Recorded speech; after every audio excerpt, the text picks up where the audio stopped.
everyone, picking up chapter 15 in The Hunger Games by Suzanne Collins, published by Scholastic Press. Read about half of chapter 15. I enter a nightmare from which I wake repeatedly only to find a greater terror awaiting me. All the things I dread most, all the things I dread for others manifest in such vivid detail I can't help but believe they're real. Each time I wake, I think, at last, this is over, but it isn't. It's only the beginning of a new chapter of torture. How many days do I watch Prim die, relive my father's last moments, feel my own body ripped apart? This is the nature of the tracker-jacker venom, so carefully created to target the place where fear lives in your brain. When I finally do come to my senses, I lie still, waiting for the next onslaught of imagery. But eventually I accept that the poison must have finally worked its way out of my system, leaving my body racked and feeble. I'm still lying on my side, locked in the fetal position. I lift a hand to my eyes to find them sound, untouched by ants that never existed. Simply stretching out my limbs requires an enormous effort. So many parts of me hurt, it doesn't seem worthwhile taking inventory of them. Very, very slowly, I manage to sit up. I'm in a shallow hole, not filled with the humming orange bubbles of my hallucination, but with old, dead leaves. My clothing's damp, but I don't know whether pond water, dew, rain, or sweat is the cause. For a long time, all I can do is take tiny sips from my bottle and watch a beetle crawl up the side of a honeysuckle bush. How long have I been out? It was morning when I lost reason. Now it's afternoon. But the stiffness in my joints suggests more than a day has passed, even two possibly.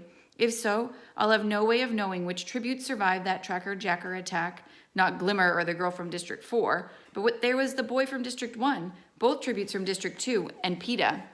Did they die from the stings? Certainly, if they lived, their last days must have been as horrid as my own. And what about Rue? She's so small, it wouldn't take much venom to do her in. But then again, the tracker-jackers would have had to catch her, and she had a good head start. A foul, rotten taste pervades my mouth, and the water has little effect on it.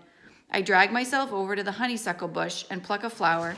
I gently pull the stamen through the blossom and set the drop of nectar on my tongue. The sweetness spreads through my mouth, down my throat, warming my veins with memories of summer and my home woods and Gail's presence beside me. For some reason, our discussion from that last morning comes back to me. We could do it, you know. What? Leave the district, run off, live in the woods, you and I? We could make it. And suddenly, I'm not thinking of Gail, but of PETA. And PETA, he saved my life, I think. Because by the time we met up, I couldn't tell what was real and what the tracker-jacker venom had caused me to imagine. But if he did, and my instincts tell me he did, what for? Is he simply working the lover boy angle he initiated at the interview, or was he actually trying to protect me? And if he was, what was he doing with those careers in the first place? None of it makes sense. I wonder what Gail made of the incident for a moment, and then I push the whole thing out of my mind because for some reason, Gail and PETA do not coexist well together in my thoughts. So I focus on the one really good thing that's happened since I landed in the arena. I have a bow and arrow. A full dozen arrows if you count the one I retrieved in the tree. They bear no trace of the noxious green slime that came from Glimmer's body, which leads me to believe that might not have been wholly real, but they have a fair amount of dried blood on them. I can clean them later, but I do take a minute to shoot a few into a nearby tree. They are more like the weapons in the training center than my ones at home, but who cares? That I can work with.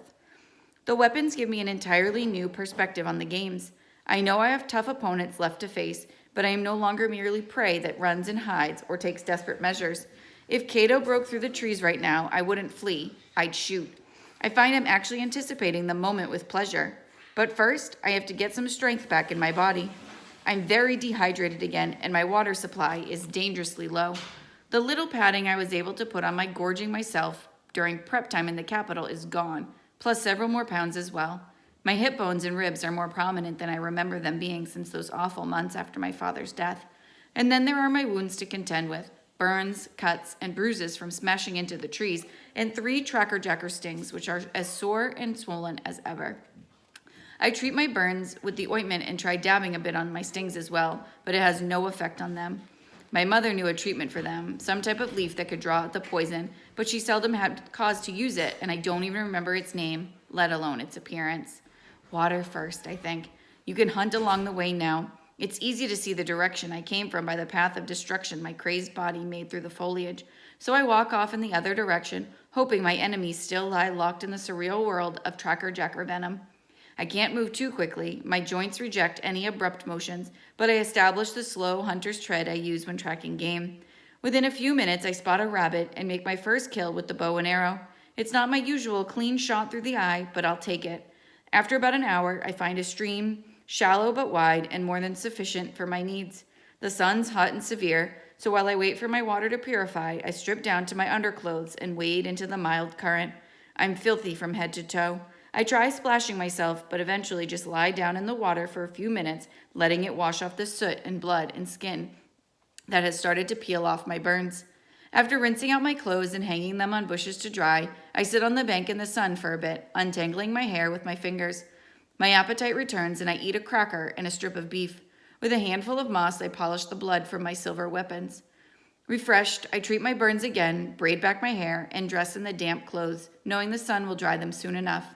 Following the stream against its current seems the smartest course of action. I'm traveling uphill now, which I prefer, with a source of fresh water not only for myself but possible game. I easily take out a strange bird that they must be some form of wild turkey. Anyway, it looks plenty edible to me. By late afternoon, I decide to build a small fire to cook the meat, betting that dusk will help conceal the smoke and I can quench the fire by nightfall. I clean the game, taking extra care with the bird, but there's nothing alarming about it. Once the feathers are plucked, it's no bigger than a chicken, but it's plump and firm. I've just placed the first lot over the coals when I hear the twig snap. In one motion, I turn to the sound, bringing the bow and arrow to my shoulder. There's no one there. No one I can see anyway. Then I spot the tip of a child's boot just peeking out from behind the trunk of a tree. My shoulders relax and I grin. She can move through the woods like a shadow. You have to give her that. How else could she have followed me? The words came out of my mouth before I can stop them. Until next time.